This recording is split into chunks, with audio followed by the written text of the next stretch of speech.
Madame, mademoiselle, monsieur, bonjour et bienvenue dans notre magazine « Il était une fois ». Merci d'être avec nous. Aujourd'hui, il était une fois les laïcs engagés auprès d'ordres religieux.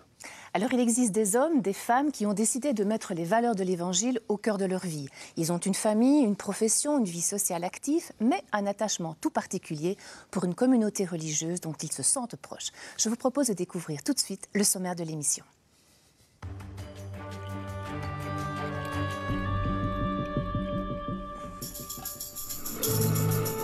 Tout d'abord, une petite séquence d'introduction.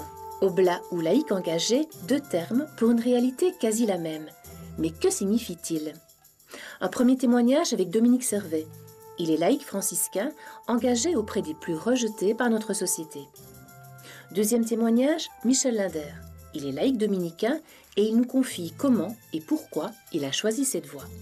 Et nous terminerons par la séquence de page en page avec deux nouvelles propositions de lecture bien différentes. Père Luc Moès, Monique Gillet et Fabien Van Vlodorp, bonjour et merci d'avoir accepté notre invitation. Alors Père Luc Moès, vous êtes aumônier, je ne sais pas comment l'expression qu'il faut utiliser, mais auprès de l'oblature responsable de l'oblature de Maretsou. Voilà.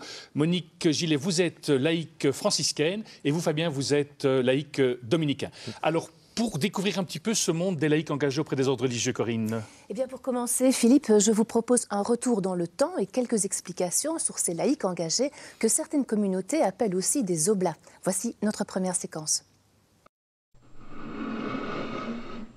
Être un oblat. Que se cache-t-il derrière ce nom méconnu, à peine utilisé dans le vocabulaire courant? Commençons par un cours de latin. Oblatus, participe passé du verbe offere, ce qui signifie être offert.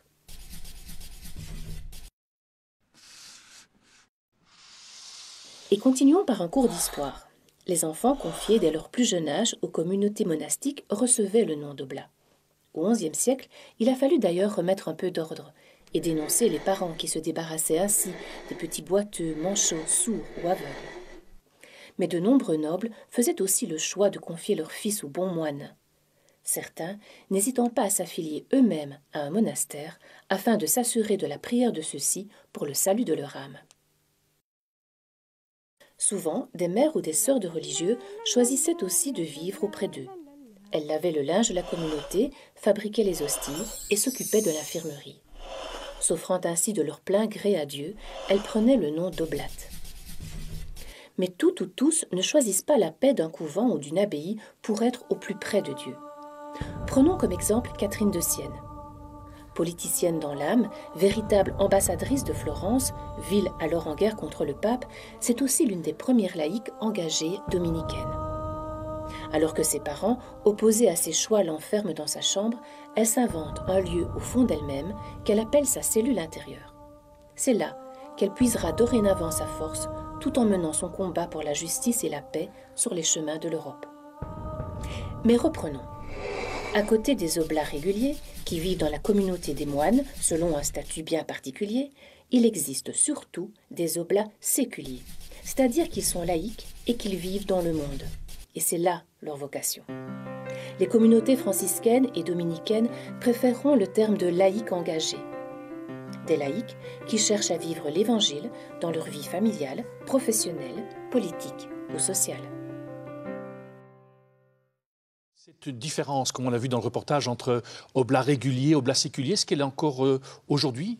Mais je crois qu'il ne faut pas la majorer. Il y a quelques cas de personnes qui choisissent l'oblature régulière, mais plus généralement, c'est l'oblature séculière. Donc ce sont des chrétiens qui font le choix de revenir, quand ils le souhaitent, au monastère qui est leur abbaye.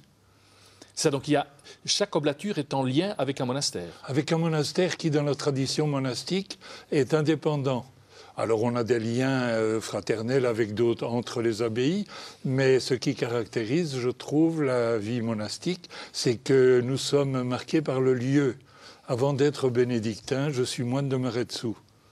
Et les laïcs, les oblats, ont ce sentiment-là aussi d'être... Nous sommes oblats de Maretsou plutôt que... Ils sont oblats de Maretsou plutôt qu'oblats de Clairland ou de Wavremonts.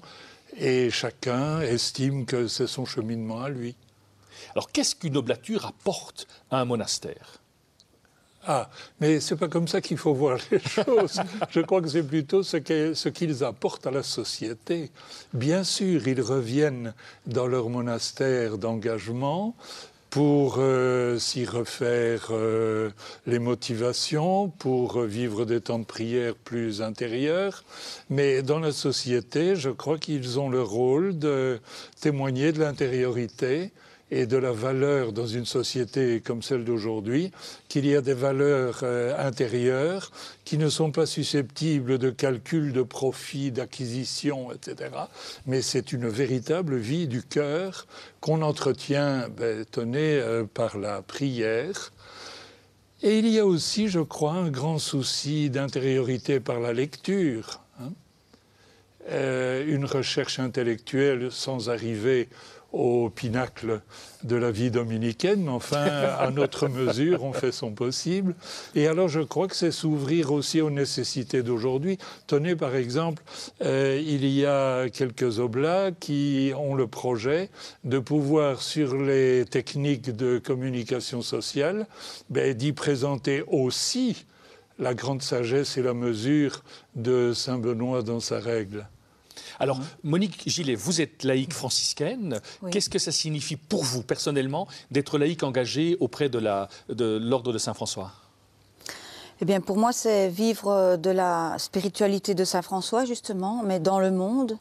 Et donc, si on se réfère vraiment à la vie de François, on peut dire que dans nos fraternités, on va de l'évangile à la vie et de la vie à l'évangile. On essaye vraiment de la transparaître.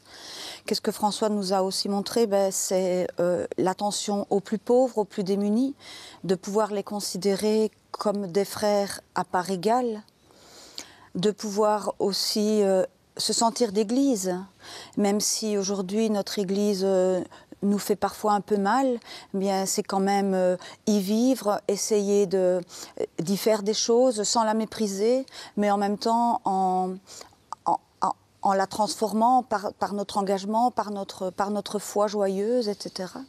Alors, on a eu les oblats, on a eu les franciscains, maintenant les dominicains, laïcs dominicains. Fabien.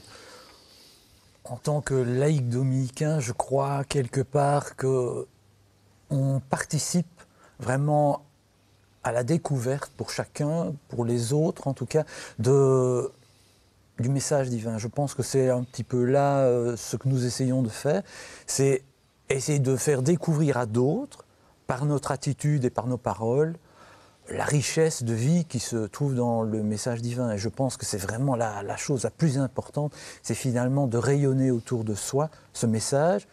Et pour pouvoir le rayonner, évidemment, il faut d'abord savoir ce qu'il signifie. Donc c'est pour ça que dans le mouvement dominicain, l'étude est importante. Donc nous étudions, nous faisons des formations, nous avons des retraites aussi, où nous approfondissons certains sujets. Il y a aussi la prière, qui est quand même une source aussi peut-être de recentrage sur soi, un moment où on peut souffler dans un monde qui est en perpétuelle évolution et qui grouille, je dirais. Donc c'est un moment où on se ressource. Il y a aussi évidemment le gros pan de la vie dominicaine, c'est la vie fraternelle. Parce que je crois que là, il y a une richesse vraiment incommensurable dans cette fraternité, où on sent vraiment que les gens ont une bienveillance les uns envers les autres. Et c'est, je veux dire, fort de cette bienveillance, bien avec soi-même grâce à la prière et formé grâce à l'étude, que là peut vraiment s'exprimer le but, je pense, ou la finalité de notre vie, c'est-à-dire faire partager aux autres la richesse que l'on vit et la joie qui nous habite. Alors Corinne, vous avez suivi un laïc engagé. Ben oui, à Liège, nous avons rencontré Dominique Servet, il est laïc franciscain, comme vous, Monique, et il nous a invités à partager l'une de ses journées. Vous allez voir que ces journées sont bien remplies. Petit matin pluvieux sur la prison de Lantin, mais il en faudrait plus pour décourager Dominique Servet.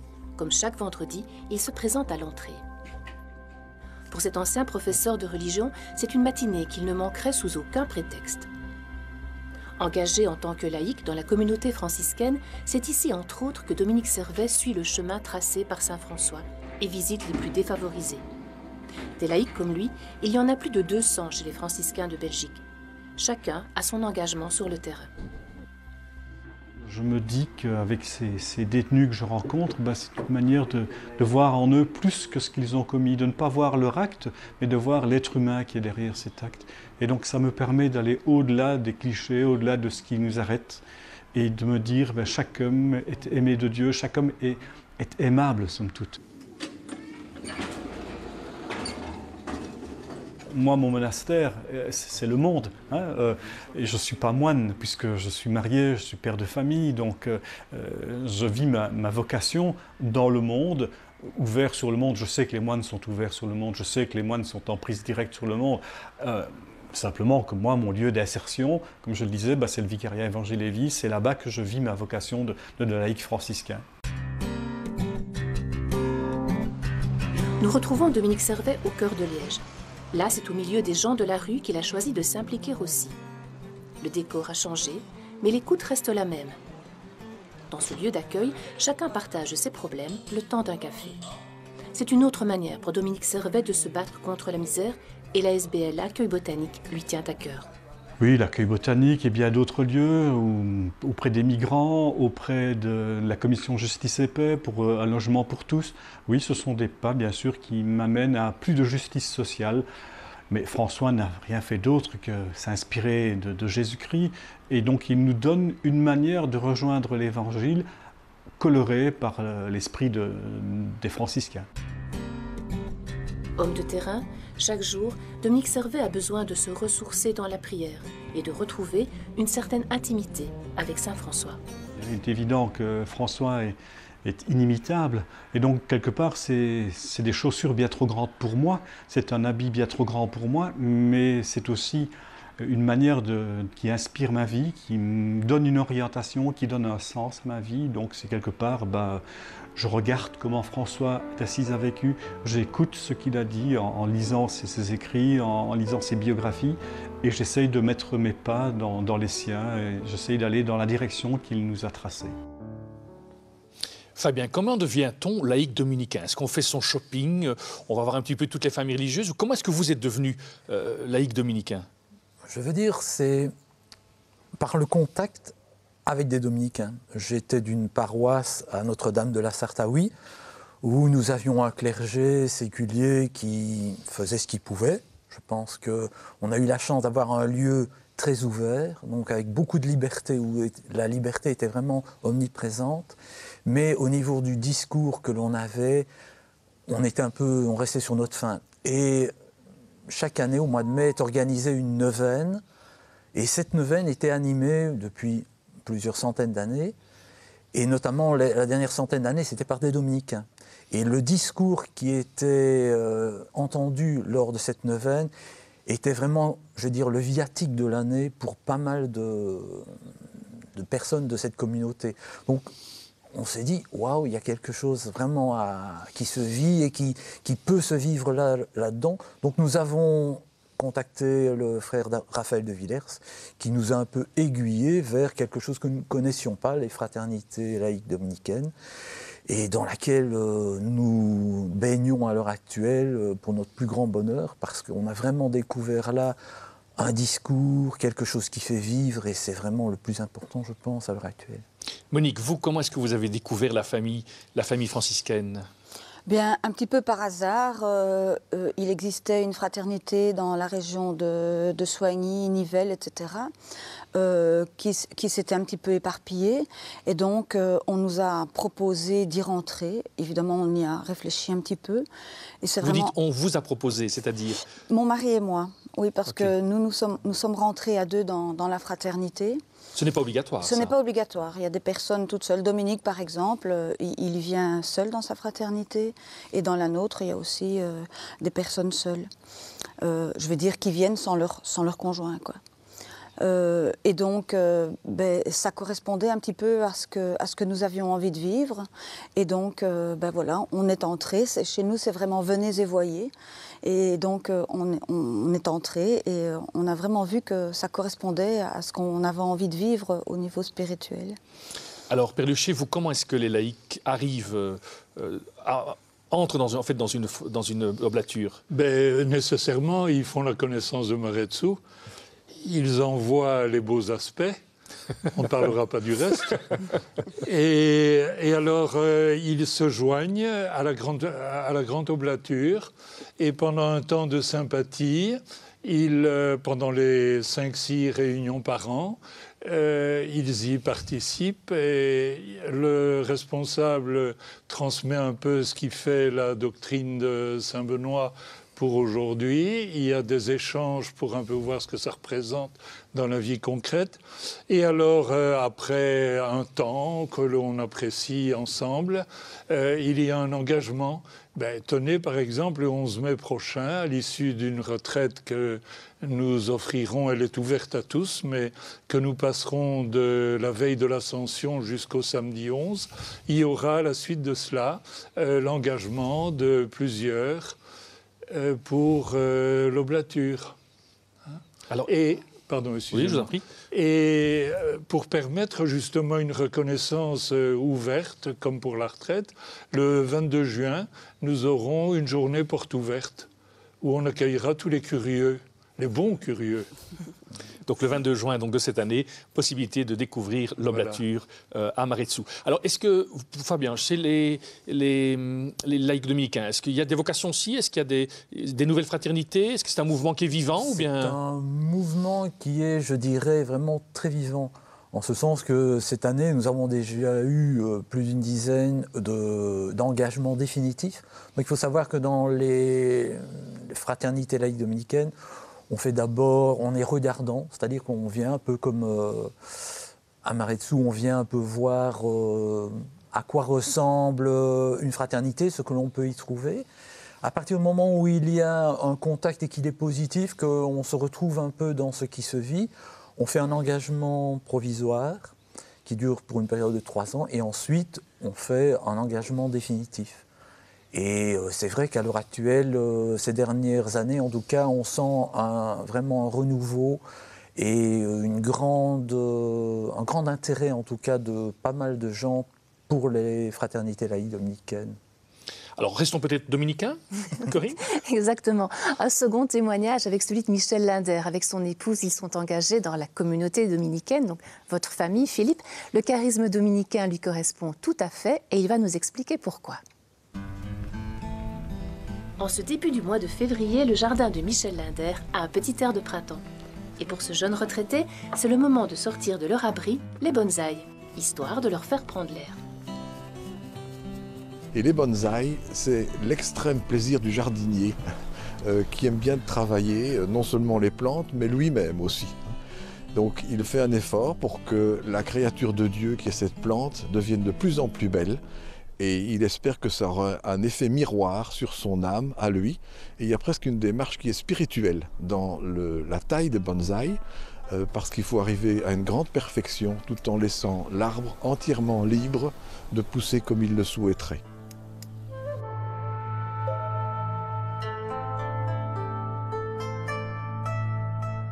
Ma femme et moi cherchions à enrichir notre vie chrétienne et à suivre une voie qui puisse se superposer à la vie paroissiale, qui ne nous satisfaisait plus suffisamment.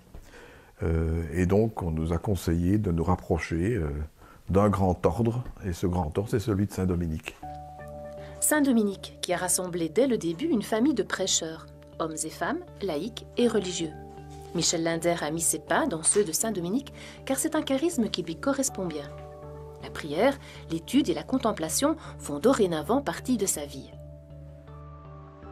Il faut dire que personnellement, c'est vraiment ma ligne de flottaison. Ça veut dire que 3 fois par jour, on s'arrête, on se pose et on utilise le livre des heures ou autre chose pour pouvoir faire sa dévotion.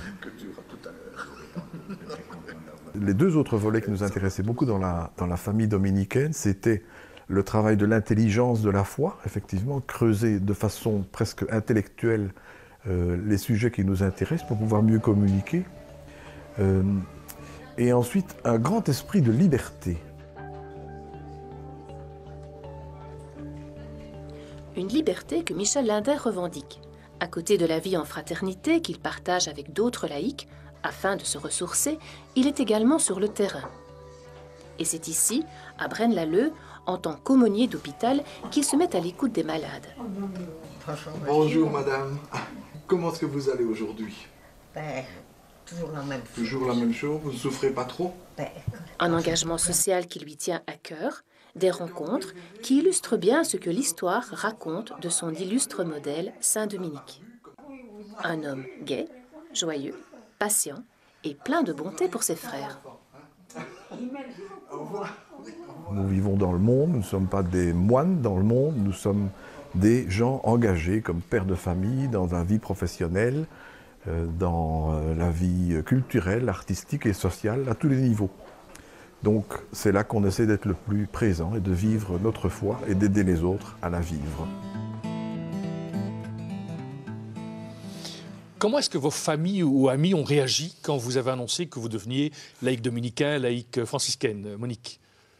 Peut-être un étonnement, mais aussi une belle adhésion, parce que tout le monde connaît un petit peu François, de près ou de loin, et c'est une figure qui attire, qui paraît sympathique et qui a quelque chose à apporter pour notre monde aujourd'hui. Donc voilà, pas eu de réaction particulière, ni positive ni négative, mais voilà, une curiosité et un questionnement. Alors, Saint-Dominique est moins connu, alors Fabien, comment on a réagi chez vous? Je suis entré quand même dans ces fraternités, voilà, maintenant presque 17 ans. C'est vrai qu'au début, nous avons fonctionné, je dirais, un petit peu comme des électrons libres parce que, administrativement, nous n'avions pas fait nos engagements, mais on était pleinement dominicains.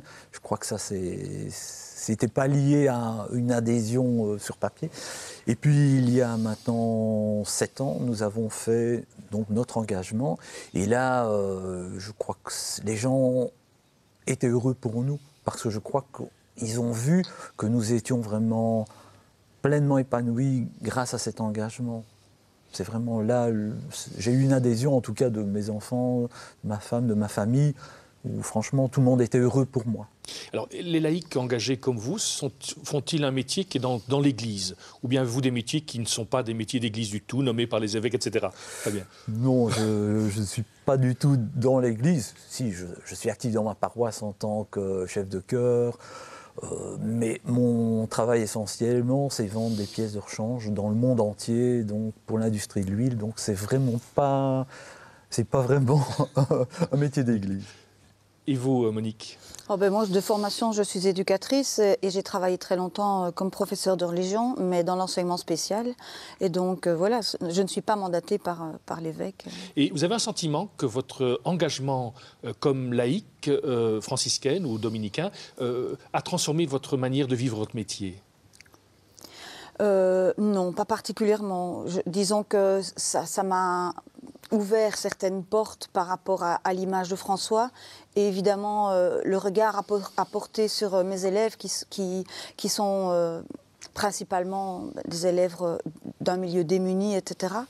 Mais disons que ça m'a apporté un plus, mais ça n'a pas transformé complètement. Fabien? Moi, je pense que justement, moi, ça a quand même transformé ma vie, la découverte du mouvement dominicain, parce que on n'est plus comme on était avant. Je crois qu'on découvre des choses, des valeurs, et on essaye de les faire vivre. Donc, obligatoirement, aussi bien dans la vie même familiale que dans la vie professionnelle, on envisage les choses différemment. Moi, je le vois bien, je suis directeur d'une société.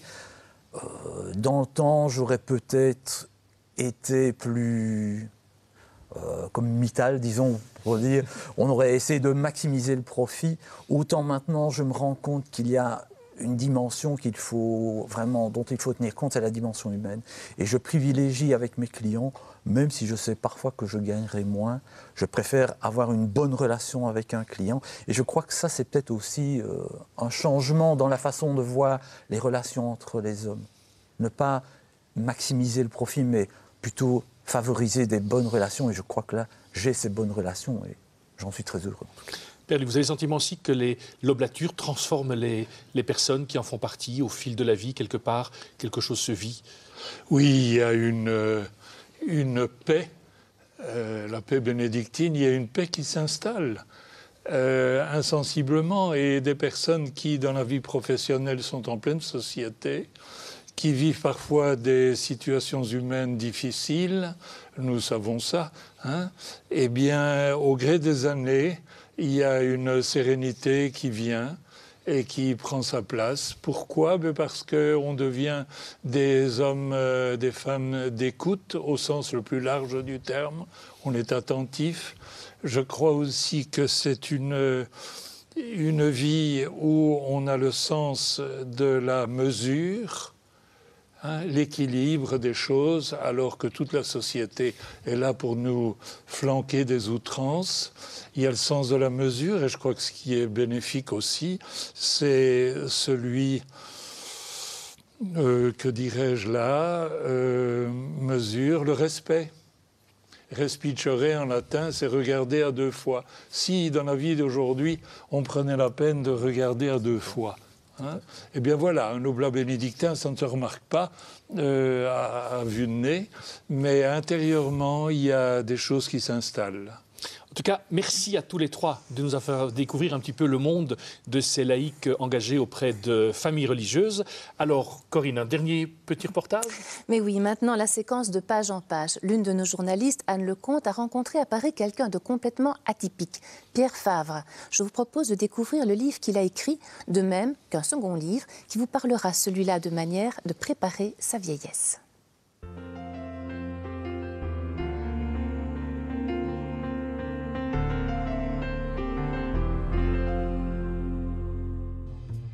La foi dans la peau est un témoignage bouleversant, celui de Pierre Fabre. L'histoire d'un homme qui dérive vers l'alcool et la drogue et se marginalise de plus en plus. Il rejoint aussi des groupes punk. Le plus célèbre, Les Garçons Bouchés, lui apporte un petit succès dans les années 90. Lorsque l'amour de sa vie décède, c'est un petit livre de prières chrétiennes trouvé au fond d'une table de chevet qui va bousculer sa vie. En lisant ces mots de saint Thomas d'Aquin, il a l'impression qu'ils lui sont tout particulièrement destinés. Pierrot s'engage alors au Secours catholique pour se trouver aux côtés de ces exclus qui lui ressemblent tellement. Éloge d'une vieillesse heureuse est un livre qui nous concerne tous, car l'allongement de la durée de la vie est devenu un vrai problème de société et de santé publique. Cette enquête de Colette Ménage fait un point complet sur la façon de mieux vivre la vieillesse aujourd'hui. Partie à la rencontre de scientifiques, de journalistes ou de maîtres spirituels, elle nous offre une lecture réconfortante pour apprendre à vieillir avec énergie et jeunesse d'esprit. Nous arrivons déjà au terme de notre émission. Merci d'être resté avec nous. Si vous souhaitez voir l'intégralité de l'interview de Pierre Favre réalisée par Anne Lecomte ou revoir l'ensemble de cette émission, il vous est possible de le faire en allant sur notre site infocato.be. Au nom de toute l'équipe qui a préparé ce magazine, il ne me reste qu'à vous souhaiter une excellente journée et nous vous disons à très bientôt.